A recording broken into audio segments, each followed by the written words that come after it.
Hôm nay mình nướng cái bánh trứng gà non nhưng mà không có cái khuôn bánh trứng, cho nên mình nướng bằng cái khuôn bánh khọt, hoặc các bạn có thể nướng bằng cái khuôn bánh bông lan. Bạn nào cần mua khuôn bánh trứng thì đặt mua trên online, có bán rất là nhiều. Khuôn bánh khọt thì mình thấy tiện dụng, làm được nhiều loại bánh hơn. Với cái công thức này á thì mình dùng là 4 trứng gà, 150g bột mì đa dụng, 30g bột năng, trộn chung lại với nhau cùng với 2 muỗng cà phê bột nở.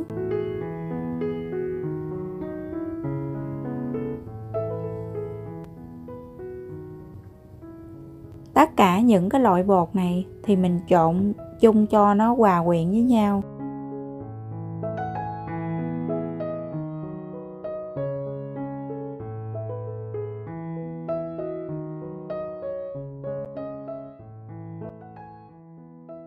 Cho 1 ống vani hoặc là 1 muỗng cà phê vani nước, 100g đường, 1/4 muỗng cà phê muối. Để không có cái mùi tanh của trứng và bánh có cái độ xốp thì mình đánh trứng nổi lên một chút. Các bạn nào có máy thì mình dùng máy để đánh, không có máy thì mình đánh tay cũng được nha.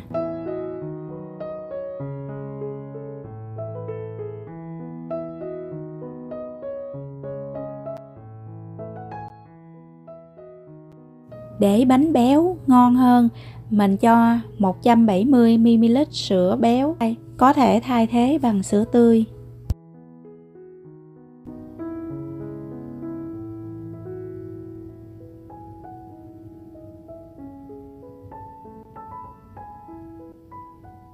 Các bạn nhớ là rây cái bột vào trong trứng nha, để cho cái bột nổi nó hay đóng cục lại đó. Nếu các bạn mà không có rây á thì cái bột nổi nó sẽ dễ bị quấn cục lại, nó không có tan ra được.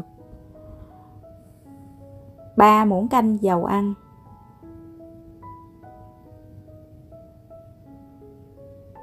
Đậy lại để khoảng 15 phút. Sau 15 phút thì mình quét dầu vào trong cái khuôn bánh khọt này, mở với lửa khoảng số 4 là dưới trung bình. Cho bột khoảng nửa khuôn là được. Đậy nắp lại khoảng 1 phút. Khi thấy mặt dưới vàng thì mình trở cái mặt trên xuống dưới. Sau đó mình đậy lại khoảng chừng 1 phút thì cái bánh mặt dưới nó sẽ vàng. Rồi mình trở lên. Thấy cái bánh nào mà chưa vàng á thì mình để cái mặt bánh trên cái thành khuôn á. Cái thành khuôn lúc này nó nóng nhiều hơn là dưới cái khuôn.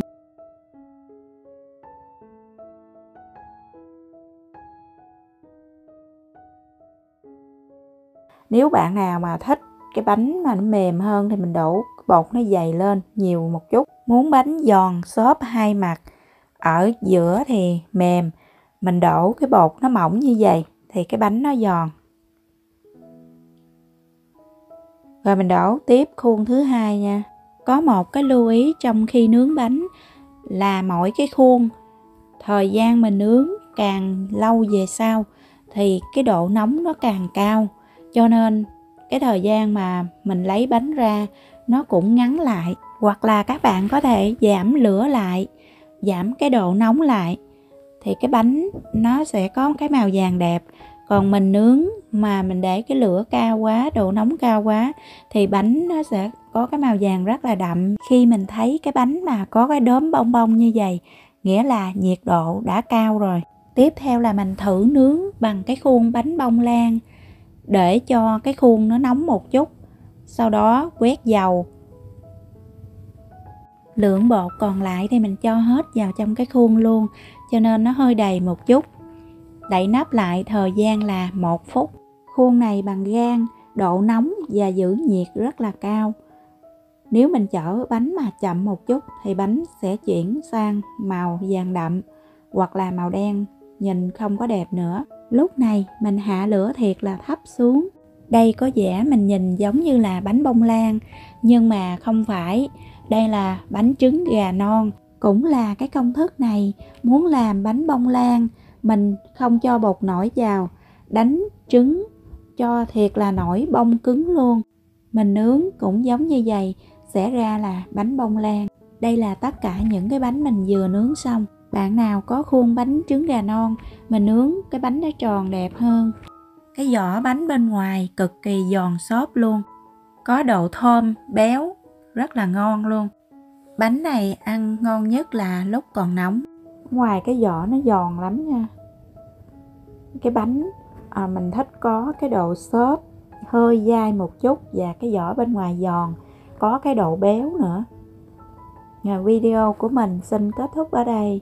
Các bạn nào chưa đăng ký kênh thì hãy đăng ký kênh ngay bây giờ để nhận được thông báo khi có video mới. Chúc các bạn thành công. Hẹn gặp lại trong video tiếp theo.